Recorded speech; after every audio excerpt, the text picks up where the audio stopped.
दोस्तों, राक्षस वज्रदंष्ट की सेना हाथी, घोड़ों, गदहों और ऊंटों आदि सवारियों से युक्त थी। वज्रदंष्ट की वह सेना लंका के दक्षिण द्वार से बाहर निकली, जहां वानर यूथपति अंगद राह रोके खड़े थे। राक्षसों को आता हुआ देखकर वानर बड़े जोर जोर से गर्जना करने लगे। तदनंतर वानरों का उन भयानक राक्षसों के साथ युद्ध आरंभ हो गया। दोनों दल के योद्धा एक दूसरे का वध करना चाहते थे। वे बड़े उत्साह के साथ युद्ध के लिए निकलते, परंतु देह और गर्दन कट जाने से पृथ्वी पर गिर पड़ते थे। उस युद्ध में प्रयुक्त होने वाले वृक्षों, शिलाओं और शस्त्रों का महान शब्द जब कान में पड़ता था, तब वह हृदय को विदीर्ण सा कर देता था। कुछ योद्धा अपने हथियार फेंक कर बाहु युद्ध करने लगते थे। थप्पड़ों, लातों, मुक्कों और घुटनों की मार खाकर कितने ही राक्षसों के शरीर चूर चूर हो गए थे। उस समय राक्षस वज्रदंष्ट अपने बाणों की मार से वानरों को अत्यंत भयभीत करता हुआ यमराज के समान रणभूमि में विचरने लगा था। उसके साथ क्रोध से भरे राक्षस भी वानर सेना का रणभूमि में संहार करने लगे। यह देख वाली पुत्र अंगद दूने क्रोध से भरकर उन सब राक्षसों का वध करने लगे। अंगद की मार खाकर वे राक्षस कटे हुए वृक्षों के समान पृथ्वी पर गिरने लगे। अंगद के वेग से वह विशाल राक्षस सेना उस समय उसी तरह कांपने लगी जैसे वायु के वेग से मेघ कंपित हो उठता है। अंगद के पराक्रम से अपनी सेना का संहार होता देख राक्षस वज्रदंष्ट अत्यंत कुपित हो उठा। वह अपना भयंकर धनुष खींचकर वानरों की सेना पर बाणों की वर्षा करने लगा।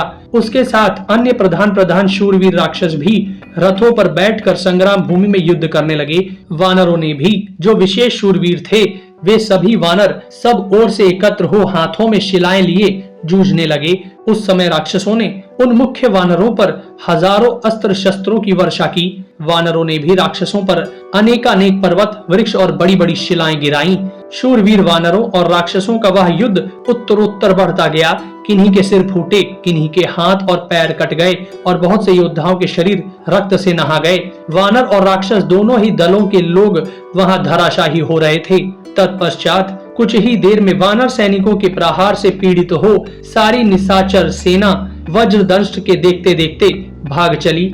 वानरों की मार से राक्षसों को भयभीत हुआ देख वज्रदंष्ट की आंखें क्रोध से लाल हो गईं। वह हाथ में धनुष ले वानर सेना को भयभीत करता हुआ उसके भीतर घुस गया और अपने बाणों से शत्रुओं को विदीर्ण करने लगा। अत्यंत क्रोध से भरा हुआ वज्रदंष्ट वहां एक एक प्रहार से 5, 7, 8 और 9 वानरों को घायल कर देता था। इस तरह उसने वानर सैनिकों को गहरी चोट पहुंचाई। बाणों से जिनके शरीर छिन्न भिन्न हो गए थे, वे समस्त वानरगण भयभीत हो अंगद की ओर दौड़े। उस समय वानरों को भागते देख वाली कुमार अंगद ने राक्षस वज्रदंष्ट को क्रोध पूर्वक देखा।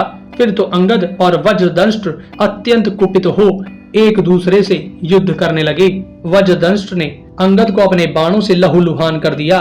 तब अंगद ने वज्रदंष्ट पर एक वृक्ष चलाया। उस वृक्ष को अपनी ओर आता देख वज्रदंष्ट ने अपने बाणों से उसके कई टुकड़े कर दिए। वज्रदंष्ट के इस पराक्रम को देखकर अंगद ने एक विशाल चट्टान लेकर उसके ऊपर दे मारी। उस चट्टान को आती देख वज्रदंष्ट बिना घबराहट के रथ से कूद गया और केवल गदा हाथ में लेकर पृथ्वी पर खड़ा हो गया। अंगद की फेंकी हुई उस चट्टान से उसका रथ घोड़ों सहित चूर चूर हो गया। तत्पश्चात अंगद ने दूसरा विशाल शिखर हाथ में लेकर उसे वज्रदंष्ट के मस्तक पर दे मारा। वज्रदंष्ट उसकी चोट से मूर्छित हो गया और रक्त वमन करने लगा। वह गदा को हृदय से लगाए 2 घड़ी तक अचेत पड़ा रहा। होश में आने पर उसने साचर वज्रदंष्ट ने कुपित हो सामने खड़े हुए अंगद की छाती में गदा से प्रहार किया। फिर गदा त्याग कर वह मुक्कों से युद्ध करने लगा। वे वानर और राक्षस दोनों वीर एक दूसरे को मुक्कों से मारने लगे। दोनों ही बड़े पराक्रमी थे और परस्पर जूझते हुए मंगल एवं बुद्ध के समान जान पड़ते थे। आपस के प्रहारों से पीड़ित हो दोनों ही थक गए और मुंह से रक्त वमन करने लगे।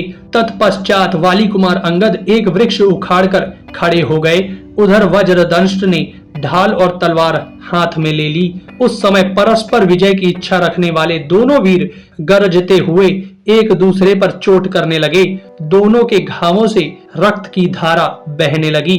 लड़ते लड़ते थक जाने के कारण दोनों ने ही पृथ्वी पर घुटने टेक दिए, किंतु पलक मारते मारते अंगद उठकर खड़े हो गए। उनके नेत्र रोष से उद्दीप्त हो उठे थे और वे चोट खाए सर्प के समान उत्तेजित हो रहे थे। उस समय वाली कुमार अंगद ने अपनी तलवार से वज्रदंष्ट्र का विशाल मस्तक काट डाला। खून से लथपथ वज्रदंष्ट्र का वह मस्तक धरती पर गिरकर 2 टुकड़ों में विभक्त हो गया।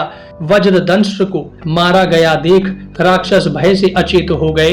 वे वानरों की मार खाकर भय के मारे लंका में भाग गए। उस निशाचर वज्रदंष्ट्र को मारकर वाली कुमार अंगद वानर सेना में सम्मानित हो बड़े हर्ष को प्राप्त हुए।